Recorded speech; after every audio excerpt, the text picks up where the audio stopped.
민주당 대표 이재명입니다. 그리고 우리 최은일 영등포 갑 더불어민주당 예비후보 함께하고 계십니다. 오늘은 제가 중요한 말씀을 하나 드리려고 합니다. 민주주의의 가장 기본은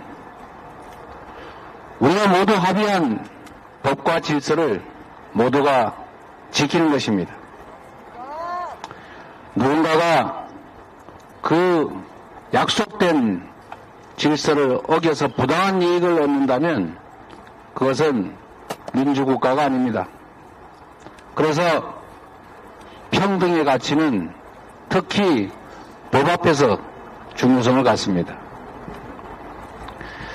선거도 국민의 주권을 행사하는 그야말로 대한민국 민주공화정의 근간을 이루는 중요한 제도입니다. 근본적으로 공정해야 하고 이 공정성을 국가 권력을 통해서 확보해줘야 합니다. 그래서 대통령을 포함한 공무원들은 정치적 중립을 지켜야 하고 선거에서 부당한 영향을 주어서는 안 됩니다. 그런데 지금 이번 총선에서는 대통령부터 집권 여당 그리고 중립을 지켜야 될 언론들까지 일부 협조를 해서 가짜뉴스를 유포하는 거 하면 국가 권력을 이용해서 불법 선거운동을 자행하고 있습니다. 이렇게 해가지고 공정한 선거가 되겠습니까? 3.15 부정선거와 다를 게 뭡니까? 이런 식으로 국민의 주권 의지를 왜곡해서 권력을 연장하고 권력을 확대한들 그 소수는 이기겠지만 이 나라 대한민국 헌정 질서에 얼마나 큰 해악을 끼치는 것이겠습니까?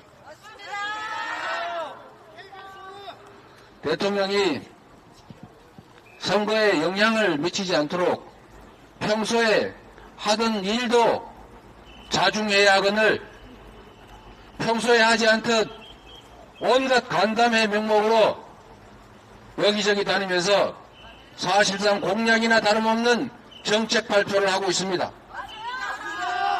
그 내용도 보면 무려 8,900조 원에 이르는 허무맹랑한 예산이 투입되는 약속들입니다. 과연 이 선거가 끝난 후에 그 약속을 지키겠습니까? 저는 그리고 우리 민주당은 이것이 정치 중립 의무를 위반하고 선거에 부당한 영향을 끼쳐서는 안 된다는 공직선거법을 위반하는 관권 선거 행위라고 확신합니다. 그리고 정부는 그리고 국정을 책임지고 있는 여당은 선거제도의 공정한 운영을 위해서 스스로 나서서 가짜뉴스, 국민을 현혹하는, 민심을 왜곡하는 허위정보 유출에 대해서, 유통에 대해서 자제하고 제지해야 할 것임에도 불구하고 아예 대놓고 가짜뉴스를 마구 퍼뜨리고 있습니다. 여당 비대위원장부터 당직자 그리고 부와 내동하는 일부 악의적 언론들이 협잡을 해서 대놓고 가짜뉴스를 뿌리지 않습니까? 맞습니다. 언론이 문제입니다. 지금 전남, 순천, 광양, 구례 일대 순천 을 지역의 공천을 권향엽 전 당직자를 단수 추천했다고 그 사람이 제 아내의 비서라는 둥 사천을 했다는 등 이런 가짜뉴스를 보도하는가 하면 그걸 집권 여당이 증폭시키면서 민주당의 공천 시스템을 폄하하고 정당한 공천 행위를 사천으로 조작 왜곡하고 있습니다. 나라를 국정을 책임지고 있는 집권 여당 이래서야 되겠습니까? 그리고 정론 직필하지는 못할 망정 이렇게 가짜 왜곡 조작 뉴스 뿌리면서 선거에 개입하는 정도를 넘어서서 아예 집권 여당의 기관지 노릇해서야 되겠습니까? 참으로 기가 막힐 일입니다. 그 단수 초청받은 권향엽 후보는 민주당에 근 30년 근무한 당직자입니다. 그리고 문재인 정부의 대통령실에 근무했던 비서관이기도 합니다. 그런데 어떻게 대선에 후보로 선정된 저 이재명의 아내와 아무런 사적 인연도 없는데 비서라고 아예 다운표까지 쳐가지고 보도하고 이걸 근거로 사천이라고 공격할 수가 있습니까?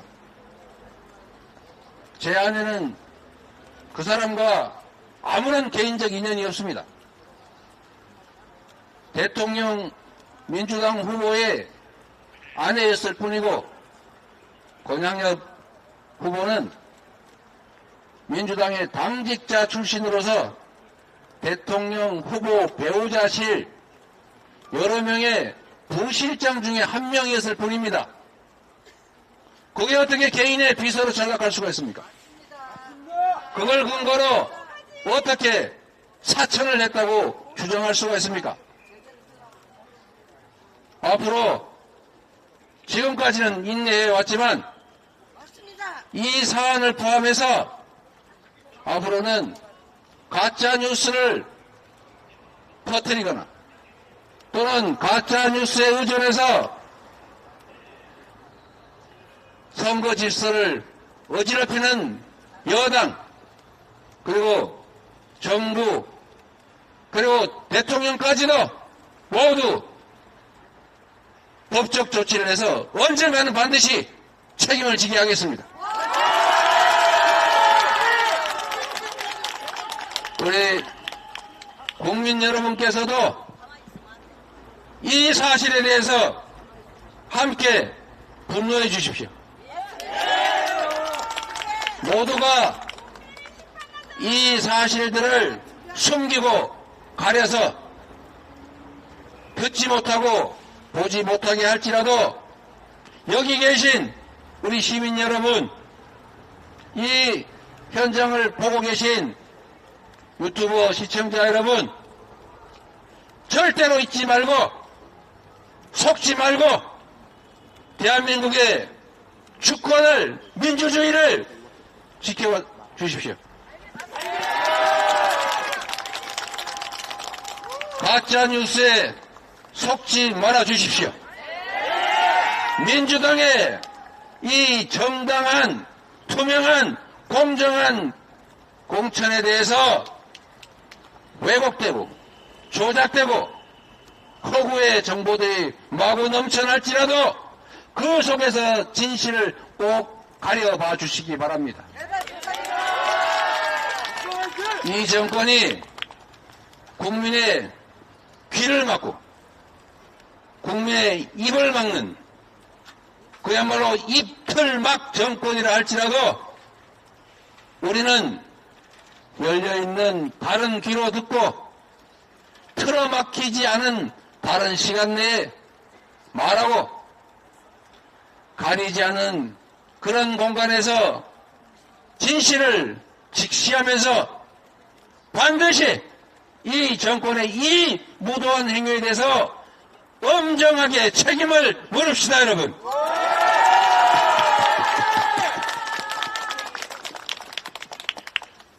저희가 참고 또 잡았습니다. 맞습니다. 온갖 가짜 뉴스로 도배를 하고 침소 봉대하고 조작 왜곡해도 우리 국민들께서 다 가려주실 것이라고 믿어왔습니다. 지금도 그렇게 믿습니다. 다만 시간이 없습니다. 진실은 늦게 드러나기도 합니다. 그러나 심판의 시간은 얼마 남지 않았습니다. 맞습니다.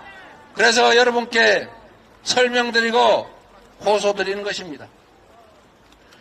여러분, 한번 지켜보십시오. 여러분은 새로운 인물들이 새로운 시대에 새로운 역할을 하기를 바라지 않습니까? 그래서 혁신 공천을 원하지 않습니까? 많은 기회를 누린 소위 다선 중진들께서 이선으로 후퇴해 주시고 그 자리를 젊고 유능한 사람이 차지해 주길 바라지 않습니까? 그래서 민주당은 이 기득권끼리 연합을 해서 저항하는 것이 분명하기 때문에 또 그것이 인간사의 섭리이고 자연적인 이치이기 때문에 이 문제를 해결하기 위해서 시스템 공천을 도입했던 것입니다. 이미 그 이전 선거에서도 적용되었던 공천 룰입니다. 누가 마음대로 함부로 장난칠 수 없게 되어 있습니다. 자세히 한번 생각하시고 되돌아봐 주십시오. 민주당의 공천 룰은 이미 1년 전에 만들어져 있었습니다. 국민의힘 지금 공천 시스템 만들어 놨습니다. 그리고 당대표, 비대위원장, 원내대표 100점 만점에 15점씩 자기들 마음대로 줄 수 있게 한 게 이게 무슨 시스템입니까, 여러분? 마음대로 공천하겠다는 것 아닙니까?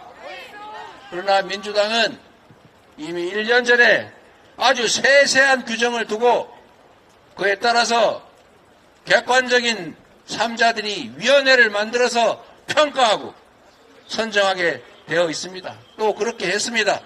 그 결과를 한번 보겠습니다. 선출직에 대한 평가는 이미 만들어진 세세한 평가 기준에 의해서 작년 10월, 11월, 12월에 이미 다 평가돼서 금고에 보관되어 있었습니다. 지금 와서 만든 것이 아닙니다. 맞습니다. 그리고 이 지역에 무슨 평가가 부당해서 탈당해가지고 뭐라고 하세요? 저 상대방 당으로 갔다는 그분, 모질입니다. 그분이 자기 윤리 점수 빵점 맞아서 억울하다 이렇게 말씀하시지 않았습니까? 맞습니다. 억울하겠지요. 그런데 이미 더불어민주당의 평가 시스템에는 공직자 윤리에 1000점 만점에 50점이 부여되어 있습니다. 100점 만점 기준으로 5점이 배정되어 있는데 또 그 평가 기준에 의하면 성비위, 음주운전, 채용비리 같은 이 5대 비리 행위에 대해서는 50점을 감점하게 되어 있습니다. 그런데 우리 그 후보는 여러분이 언론에서 보셨던 것처럼 채용비리가 문제가 됐기 때문에 소명을 요구했고 소명이 되지 않았다고 봤기 때문에 그래서 규정에 따라서 절대평가로 50점을 감점한 것입니다. 그래서 50점이 감점됐기 때문에 공직자 윤리 점수가 0점이 된 것입니다. 누가 일부러 0점 준 것이 아닙니다. 그런데 여당과 언론들 일부 야합해서 이게 마치 주관적인 평가를 하고 특정인을 겨냥해서 마치 부당한 평가를 한 것처럼 만들고 있지 않습니까? 김영주 의원께서 저하고 무슨 억하심정이 있습니까? 평가받은 분들 중에 저하고 아주 개인적으로 가까운 분 많이 있습니다. 그분 저한테 전화해서 내가 당신하고 무슨 척이 졌다고 이렇게 했느냐고 저한테 항의했지만 제가 그렇게 말씀드렸습니다. 형님, 나도 가슴이 찢어집니다. 그래서 결국은 컷오프 되거나 또는 불이익을 입었는데 제가 만약에 그랬다면 제가 마음대로 할 수 있었다면 왜 그랬겠습니까? 맞습니다. 그리고 또 다른 분, 이런 분도 계셨습니다. 나를 하위 점수 줄 줄 알았는데 왜 이렇게 점수를 많이 줬냐? 이러는 분 계셨어요. 본인은 각오를 했는데 왜 이렇게 됐는지 참 고맙다 이러길래 제가 그거는 내가 한 일이 아니다. 시스템에 따라서 기준에 따라서 15명의 평가위원들이 공정하게 평가한 결과이니 나도 그 내용은 모른다. 이렇게 말씀드렸습니다. 지금 와서 만든 것이 아닙니다.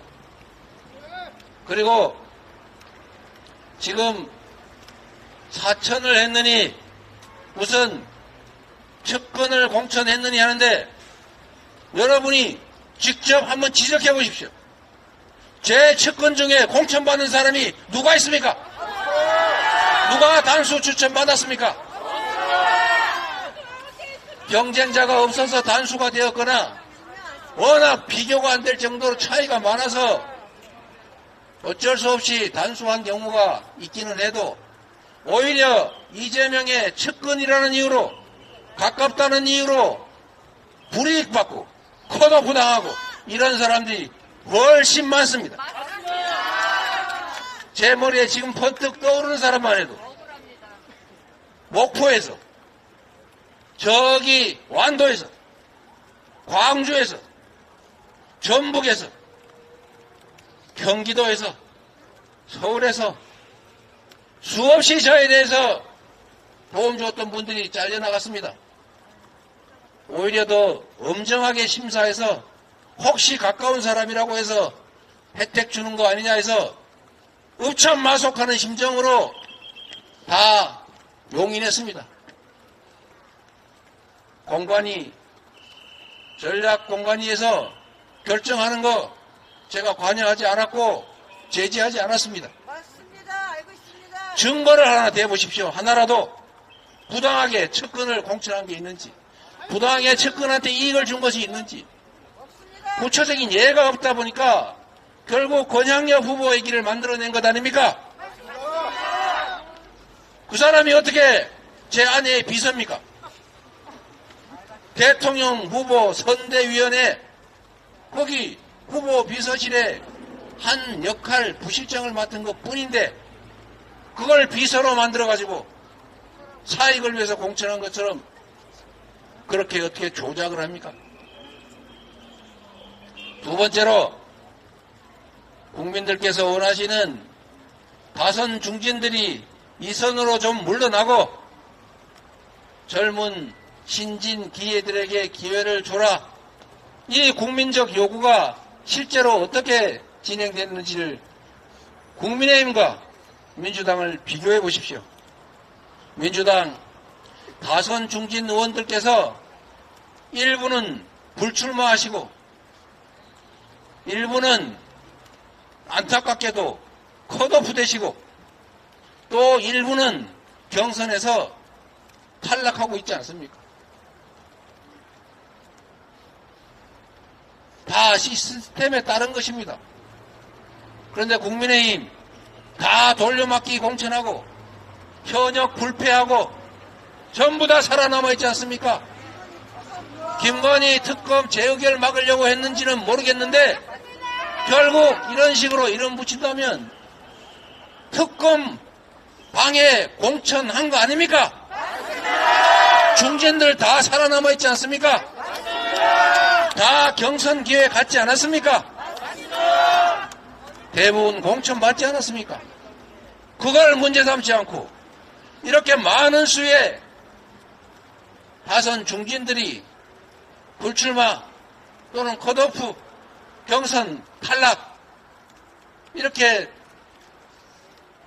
물러나시면서 불평의 목소리 낼 수 있지 않습니까? 억울하다 말할 수 있지 않습니까? 오해가 있다고 말할 수 있지 않습니까? 그걸 가지고 내홍이라는 둥, 분열이라는 둥, 무슨 척근을 위해서 불이익을 줬다는 둥 이렇게 얘기할 수가 있습니까? 말이 됩니까, 여러분?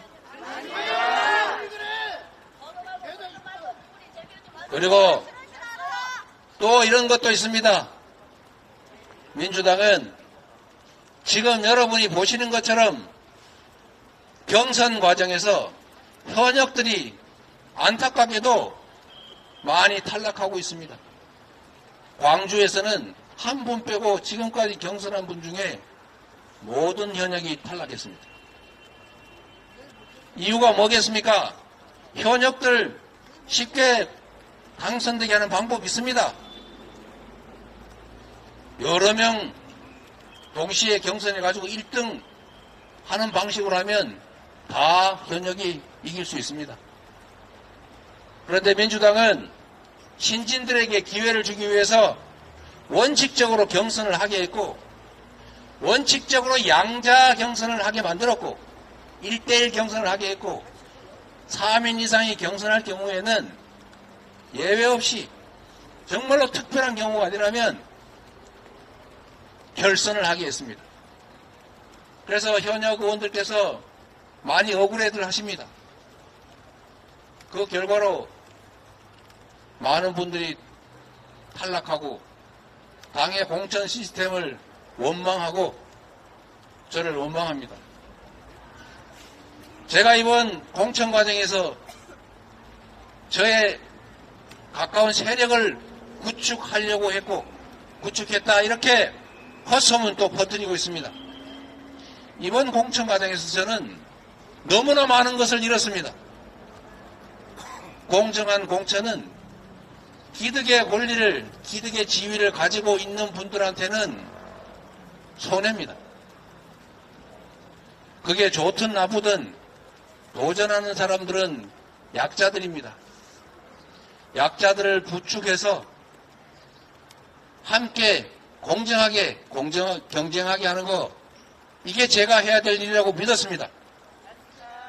그래서 시스템에 따라서 원칙적으로 경선하고, 원칙적으로 양자 대결하게 하고, 원칙적으로 결선을 하게 한 결과 거의 대부분의 현역 의원들이 저를 원망합니다. 그래서 참으로 많은 의원들께서 탈락에 큰 고통을 겪고 계시지만 우리 당원들이나 국민들이 볼 때는 새 살이, 새 순이 돋는 것 아니겠습니까? 그 과정에서 벌어지는 갈등, 아픔의 신음소리 이런 것들을 가지고 마치 부당하게 탄압을 가해서 그런 것처럼 조작했어야 쓰겠습니까? 그래서는 안 되는 것입니다. 국민 여러분, 여당과 대통령을 포함한 공직자들이 담합을 해서 불법 선거운동을 자행하고 우리 민주당의 이 합법적이고 투명하고 정당하고 공정한 공천에 대해서 폄훼하고 왜곡하고 조작할지라도 속지 마시고 그 실체를 제대로 들여다봐 주시기를 부탁드립니다. 그리고 민주당을 지지하시는 국민 여러분, 민주당에 기대를 가지고 계시는 국민 여러분, 지지자와 당원 동지 여러분, 이 진실을 여러분만이 알 것이 아니라 지금부터 잘못된 언론에 의존하지 말고 우리 이웃들에게, 우리의 친구들에게, 우리의 가족들에게 꼭 전달해 주십시오. 꼭 전달해 주십시오.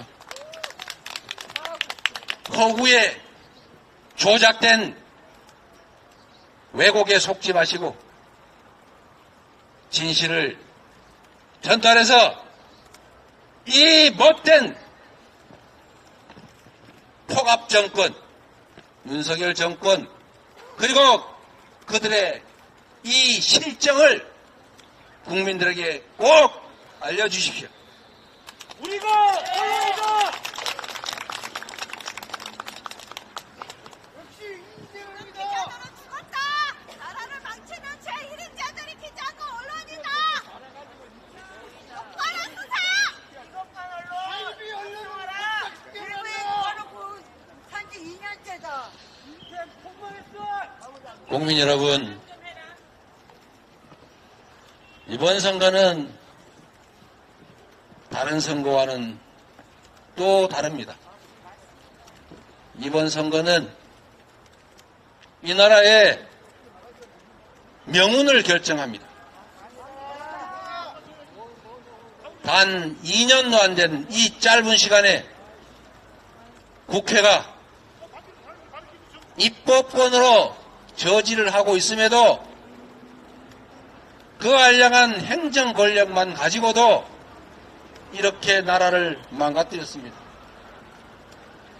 먹고 살기 어렵다는 아우성이 도처에서 들려옵니다. 수십 년 장사해도 이렇게 어려운 적이 처음이라는 말씀들이 여기저기서 나옵니다. 소득은 줄어들고 세금은 늘어나고 그런데도 정부 지원은 재정이 부족하다고 줄입니다. 재정이 부족하다면서 부자들의 세금은 초대기업들의 세금은 깎아줍니다. 이게 대체 뭐하는 짓입니까? 같이 살자는 겁니까? 나만 살고 니들은 죽어라는 것입니까? 이놈들만 잘 된다는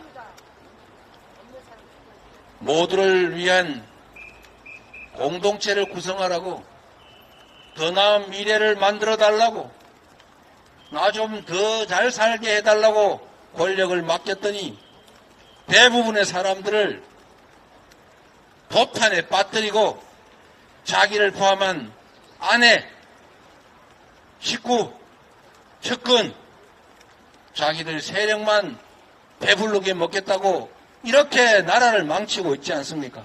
맞습니다. 국민 여러분, 견딜만 하십니까? 그래서 설날 때 사과 하나 못 먹었습니다. 그래서 제가 말씀드리는 것입니다. 정치는 국민을 향해야 합니다. 가짜 뉴스로 조작 왜곡하지 말아야 합니다. 맞습니다. 우리 언론인 여러분, 국민들께도 꼭 전해 주십시오. 고맙습니다.